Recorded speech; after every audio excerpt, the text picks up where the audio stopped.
ایک صحابی حضور کی خدمت میں آیا، اعرابی تھا، دیہاتی. تو وہ بدو حضور کی خدمت میں حاضر ہو کے عرض کرنے لگا، یا رسول اللہ صلی اللہ علیہ وسلم، میں ایک دیہاتی شخص ہوں اور اسلام کے احکام بہت سارے ہیں. یعنی آپ اگر اسلام کے احکام کو دیکھنے لگے تو کتابیں بھری ہوئی ہیں. تو اس وقت بھی حضور بہت کچھ ارشاد فرماتے، پھر صحابہ اس کو، وہاں تو یہ تو نہیں تھا ہم اپنی مرضی کا عمل کر لیتے ہیں، وہ عمل کرتے رہتے. تو اس نے ایک حضور سے عرض کیا، حضور، اس اعرابی نے کہا، حضور اسلام کے احکام چیزیں بہت ساری ہیں اور میں ایک سادہ آدمی ہوں، مجھے آپ ایک ایسی چیز ارشاد فرما دیں جو میرے لیے کافی ہو. تو آقا کریم نے اس کو ایک بات ارشاد فرمائی، وہ سنیے. فرمایا، ان تموتا ولسانک رطب من ذکر اللہ، تو اس حالت میں مرے کہ تیری زبان اللہ کے ذکر سے تر ہو.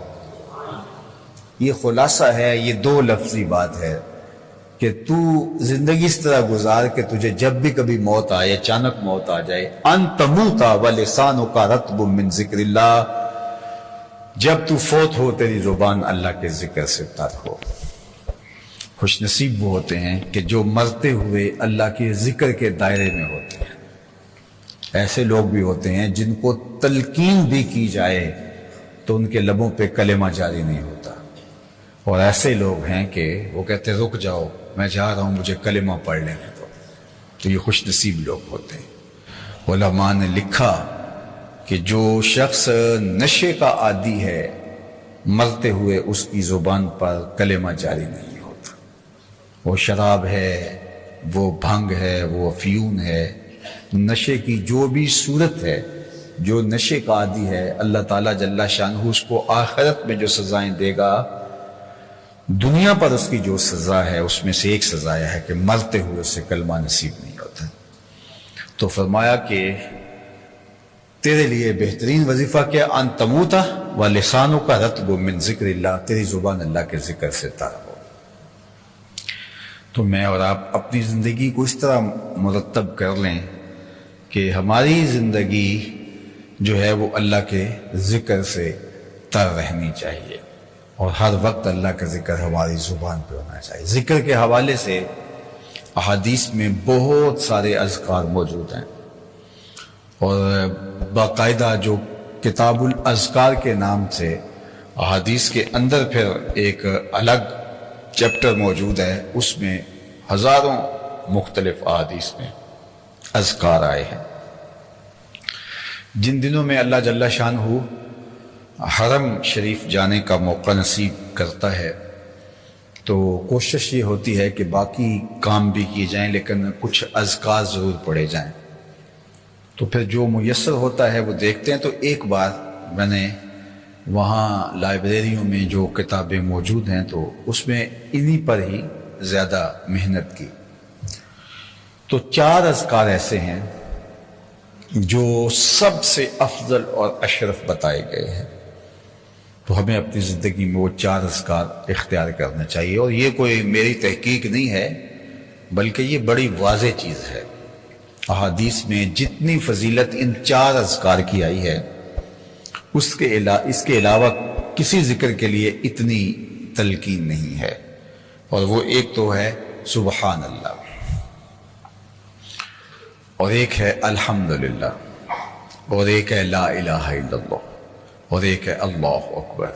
یہ 4 اذکار افضل ترین ذکر ہیں. یہ چاروں مشکل نہیں ہیں.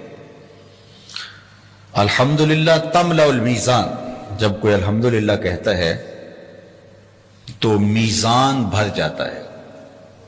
یعنی جو میزان ہے، نامہ اعمال جس پہ تولے جائیں گے، الحمدللہ کا اتنا وزن ہے کہ میزان کے پلڑے کو جھکا دے. اور جب کوئی سبحان اللہ کہتا ہے اور زمین اور آسمان کے درمیان جتنی خلا ہے یہ ساری نور سے بھر جاتی ہے. لا الہ الا اللہ کو افضل الذکر کہا گیا ہے. تو یہ افضل ترین ذکر ہے، سبحان اللہ، الحمدللہ، لا الہ الا اللہ اور اللہ اکبر. اور ایک حدیث پاک میں ایک پانچویں ذکر کا بڑی خصوصیت کے ساتھ تذکرہ ہے، اور وہ ہے لا حول ولا قوت الا باللہ۔ اس کو بیان کرتے ہوئے اللہ کے محبوب نے جو خاص بات ارشاد فرمائی وہ یہ تھی کہ عرش الہی کے نیچے ایک خزانہ خاص ہے۔ جو خزانے آپ کے خاص ہوتے ہیں، جس میں آپ خاص چیزیں رکھتے ہیں، تو وہ آپ اپنے بیڈ کے پاس ہی رکھتے ہیں نا، تاکہ جو ہے وہ محفوظ بھی رہے، اپنے اس خاص کمرے میں رکھتے ہیں۔ اللہ تعالیٰ زمان و مکان سے پاک ہے، لیکن عرش الہی اس کی تجلیات کا مرکز ہے۔ تو عرش الہی کے نیچے ایک خزانہ خاص ہے۔ حضور علیہ السلام فرماتے ہیں اس خزانہ خاص سے مجھے ایک خاص وظیفہ عطا کیا ہے اللہ نے، اور وہ وظیفہ ہے لا حول ولا قوت الا باللہ۔ تو یہ 5 وظیفے اور یہ پانچوں وظیفے ایک کلمے میں جمع کر دیے گئے، سبحان اللہ والحمد للہ ولا الہ الا اللہ واللہ اکبر ولا حول ولا قوت الا باللہ۔ تو یہ 5 کلمے افضل ترین ذکر ہیں، اور 2 چیزیں اور، ایک استغفار اور ایک درود شریف۔